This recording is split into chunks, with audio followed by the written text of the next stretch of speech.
محلے کے امام صاحب نے بیان فرمایا کہ اجتماعی قربانی میں 7 حصے داروں کا عقیدہ درست ہونا ضروری ہے، بالخصوص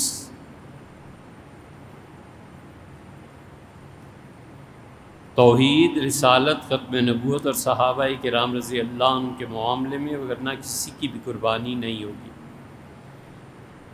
یہ مولانا نے مسئلہ صحیح بیان کیا ہے بھائی۔ یہ ضروری کیوں ہے کہ آپ کسی ایسے آدمی کو اس میں شامل کر لیں جس کا عقیدہ درست نہ ہو؟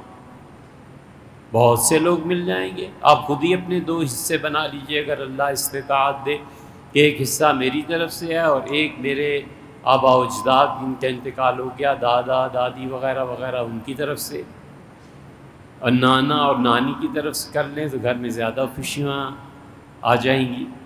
تو یہ ساری چیزیں ایسی ہیں جن میں سب سے زیادہ وسعت حنفی فقہا کے ہاں پائی جاتی ہے۔ امت میں اہل حدیث حضرات کا، شوافع کا، حنابلہ کا مسلک ایک ہے۔ وہ کہتے ہیں کہ صرف وہ چیزیں جو حضور صلی اللہ علیہ وسلم نے بیان کر دی ہیں 7-8، اس میں ایصال ثواب جائز ہے۔ اور حنفیہ کہتے ہیں کہ جو بھی نیکی کا کام ہے ہر ایک میں ایصال ثواب جائز ہے۔ تو اس لیے آپ کسی اور کو تلاش کر لیجئے۔